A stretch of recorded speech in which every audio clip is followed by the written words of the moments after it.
Ketevan. Welcome or welcome back to my channel. I have a triple book pairing this month for you. I think it'll be perfect for Shorty September. They're all under 200 pages and also good for spooky season coming up. They're not horror or anything more classic spooky, but they definitely are very dark. So I'll just get straight into them. So I've got the Postman Always Rings Twice by James M. Cain, The Stranger by Albert Camus, and the Meursault Investigation by Kamal Daoud. So, if you are in the know, you might already have guessed why these are paired. So, Cain published The Postman Rings Always Twice in 1934. Camus was inspired by The Postman Always Rings Twice and published The Stranger in 1942. And then, no surprise, Daoud was inspired by The Stranger and published the Meursault Investigation in 2013. These were all inspired by one another, so we'll talk about how they're all connected and why they were maybe inspired. So I'll start with a general overview of each book and then we'll dive into how they connect in case you don't know the stories very well. So The Postman Rings Twice is American. Cain was American. And then The Stranger is of course French, and I recommend the Matthew Ward translation. It is much better than all the others because Matthew Ward was able to capture the American literary style that The Stranger was aiming for. So like I mentioned, of course, Camus was inspired by this American novel, and so he was doing a more American style prose, and Matthew Ward's the only translator that like captured that as well as possible. And then the Meursault Investigation was also written in French, and there's only of course one translator so far, and that is translated by John Cullen. In terms of reception, The Postman Always Rings Twice was published to great critical acclaim, and it was also a huge bestseller. In terms of both commercial and critical success, this book was definitely the most successful of the three. It sold a huge amount of copies, and it was the subject of an obscenity trial and was banned in a lot of places, so that was a pretty wild ride. And then The Stranger actually originally was not met with much fanfare. I think only 4,000 copies were published, and of course it eventually became a critical success, but initially did not have a bestseller status for sure. And then the Meursault Investigation also was very highly critically acclaimed. It's won tons of awards. I don't know if it's a bestseller. I think it was sold well, obviously, because today I think all prize winners sell pretty well. But this won a lot of prizes from multiple countries, so also highly critically acclaimed. So in The Postman Rings Twice, our protagonist is Nick Chambers, and he is a drifter. He works odd jobs, wandering from place to place. He's homeless, doesn't have any connections really with any of his family as far as we know, and he ends up working at a diner owned by a Greek man, Nick, and with his wife Cora. And him and Cora quickly begin an affair and hatch a plan to murder Nick so that Cora can still stay at the restaurant. So they don't want to do the typical thing, I think, of running off and starting their own lives together. Cora wants to keep the restaurant, but since, you know, her husband owns it, the only way that she can get it is if he's dead. So she convinces Nick to sort of help her murder her husband so that they can be together and she can run the restaurant the way she wants to. And their first attempt goes badly. They do not succeed. The second attempt, they do succeed. And then, I won't spoil it past that, but as the title might imply, The Postman Always Rings Twice. You know, Cain has said openly that the postman is a metaphor for justice. So justice comes for them the second time afterwards.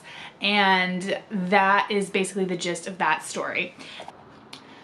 So in The Stranger, our protagonist is Meursault, who is a white French man living in Algeria. He has a basic office job, has a sort of standard middle-class life, and his mother dies, and he doesn't react the way society expects him to react.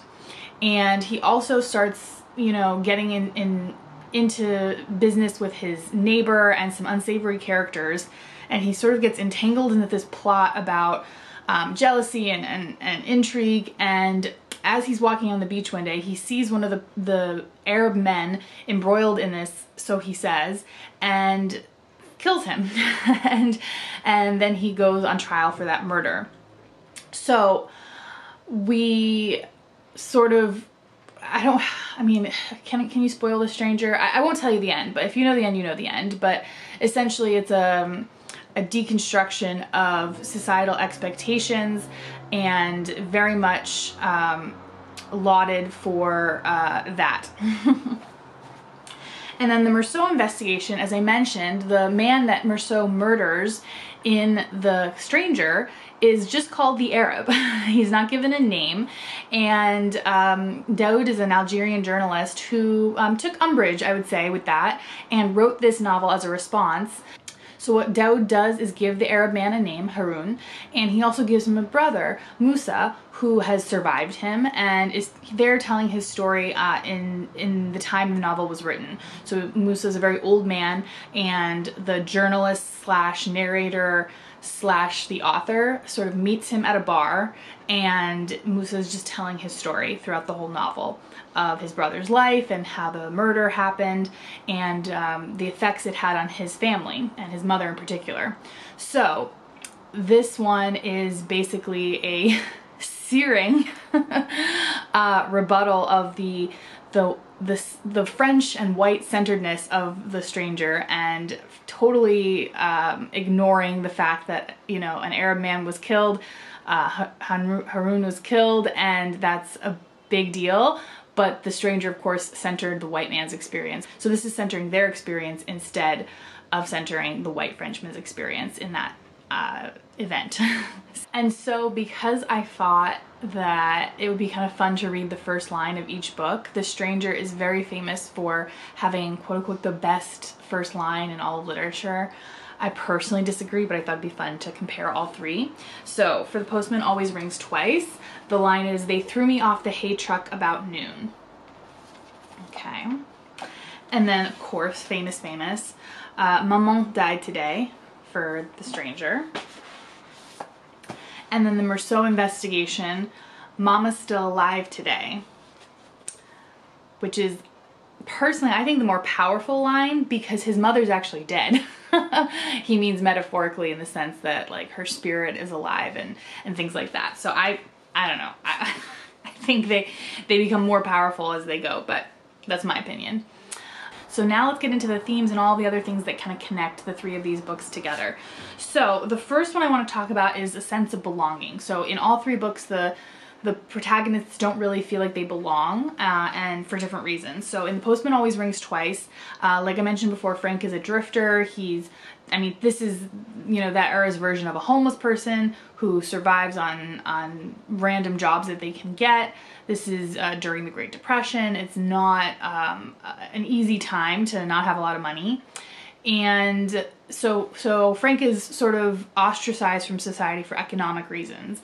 Personally, I think that's why he was able to get roped into Cora's plan to murder her husband, because not only did he, you know, find Cora attractive and fell in love with her, but this was his real chance at a stable life and running his own restaurant, even if it was technically Cora's. You know, this is more secure than having a nice job, which was a very nice job that Nick had given him.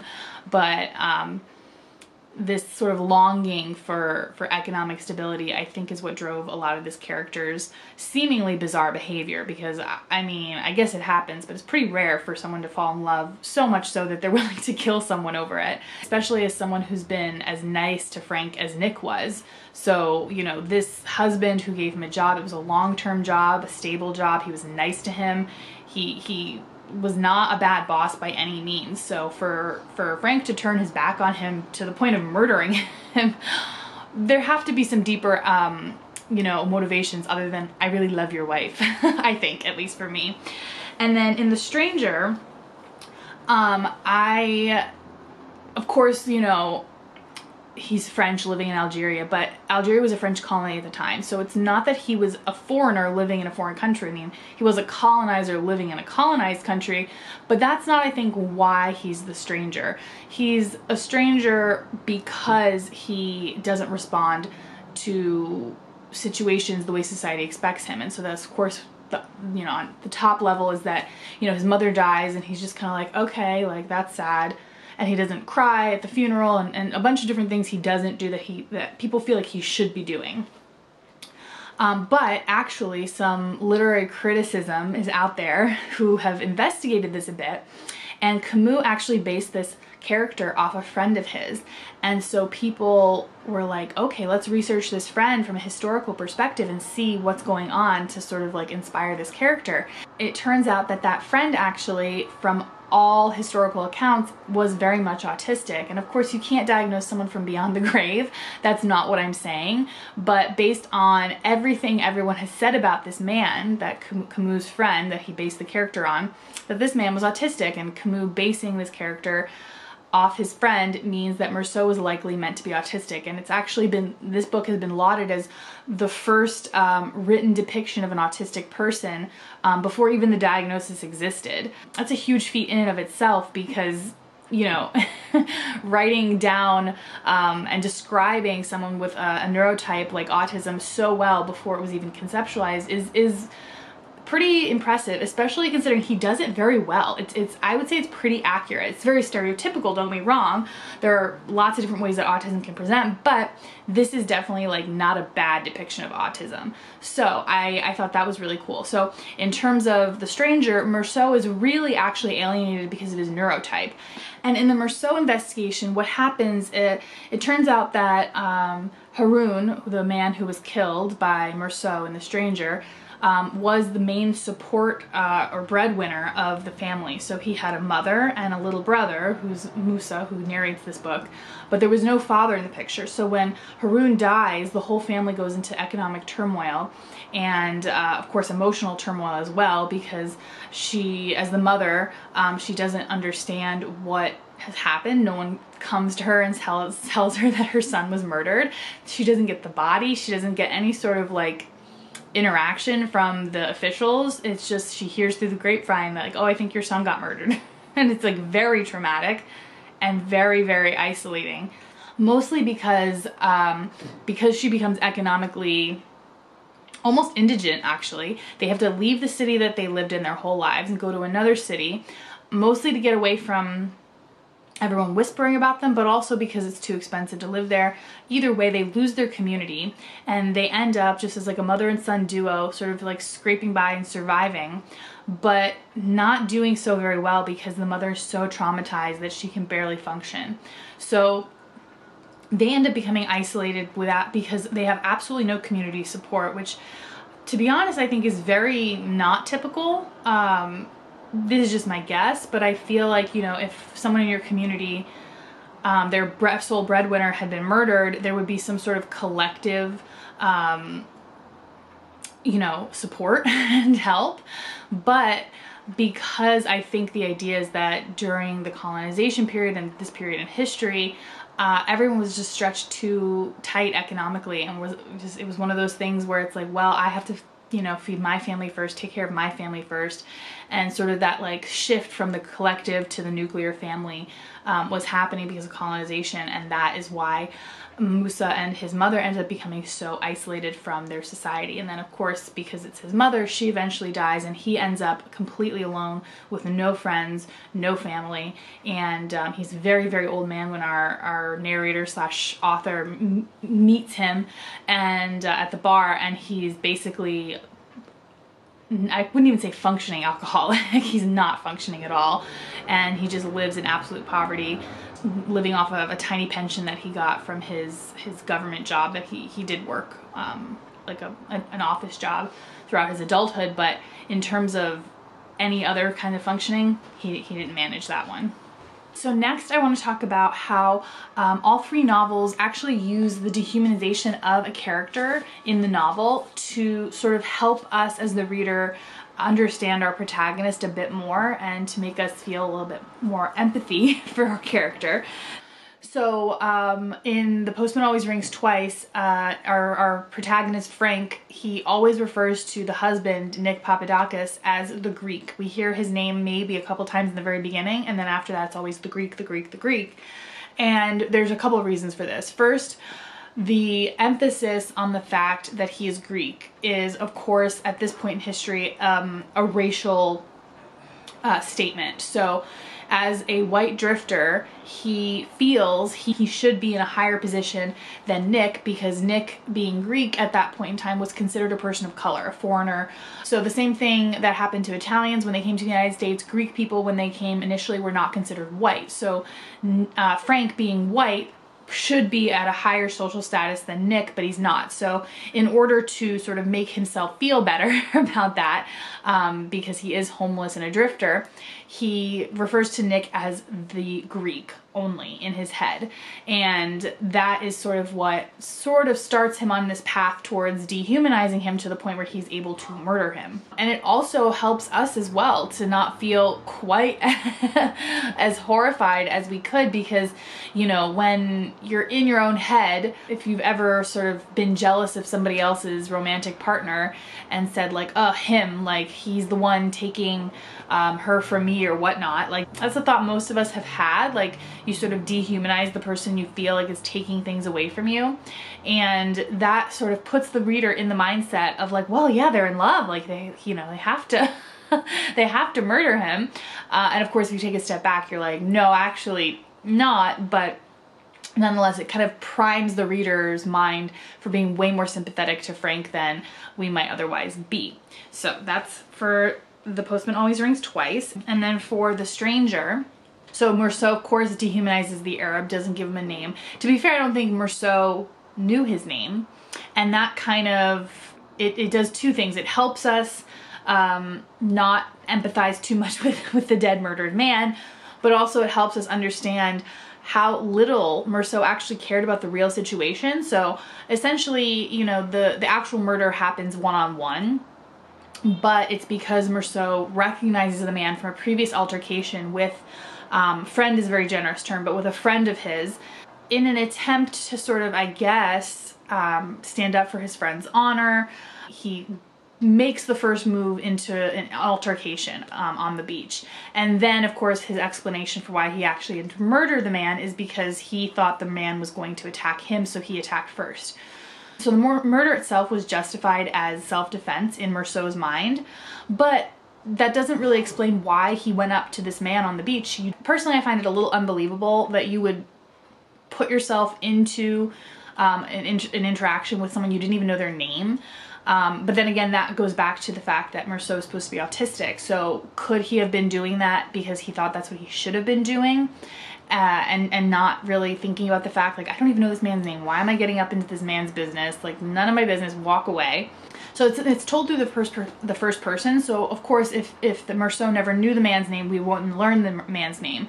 However, of course, you're on trial for his murder. Of course, you've learned his name during the course of the trial. Like, it has to have been said somewhere in the trial, and just Meursault is choosing not to use that name in his narration of the story. And I think that part is very purposeful. Of course, when you're realizing you're a murderer and you're on trial for it, acknowledging that is, I've never been in that situation myself, but I can imagine it's hard to do. And he continues to refer to him as the Arab because that sort of distances himself from the fact that he killed an actual person with a name and a family and a whole life ahead of him. And of course, Camus allows the character to do that because it allows us as the reader to sympathize with him more. Because the whole underlying plot point, or the whole underlying understanding of this book, is that he's a white Frenchman in Algeria and he murdered an Algerian. Normally, you would just be given a pass for that. That's not something colonial governments care about or would actually like condemn you for. But the fact that he is socially awkward and was not sad about his mother dying and all these other little things that the lawyers present in court, that's what actually turns everyone against him. It's not the fact that he murdered someone. That's clear cut as day. Multiple people saw him. He was there with the body, I think. Like, there's no doubt that he murdered him. It's whether or not he should be found guilty. And that only happens because he was not behaving in the socially correct way, which is, of course, the French way of being, the colonizers' way of being. We as the reader are encouraged to forget about that part and forget that he of course should be found guilty of murder since he murdered him, because using that name, the Arab, lets us also forget that it's a real person and of course he should have been found guilty, and focus on the fact that, oh well, this injustice of like, just because he didn't cry at his mother's funeral, now he's being found guilty of murder. And while that's true, it is only because he didn't cry at his mother's funeral that now he's being found guilty of murder. That totally like glosses over the fact that he probably should have also been found guilty of murder. And that's just the social structures at the time of colonization are what like made that not the normal thing to happen.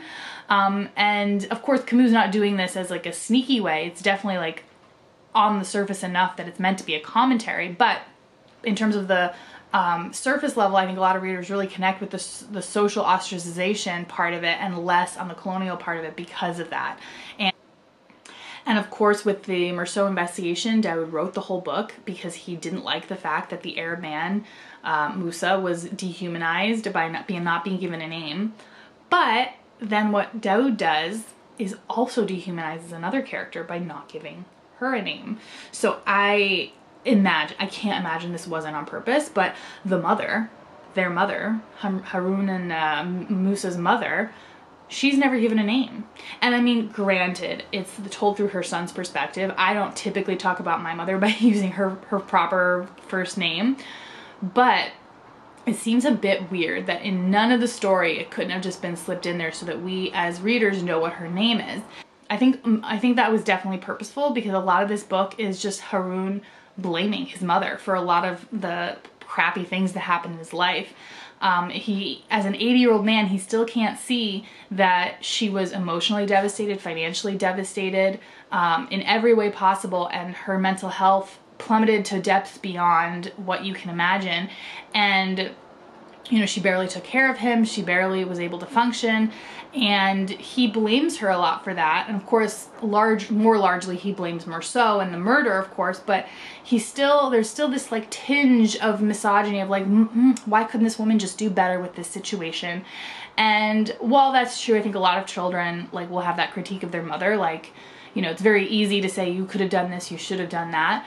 The fact that he leaves his mother unnamed, that he, you know, has a lot of critiques and very little understanding for her situation other than the basic facts.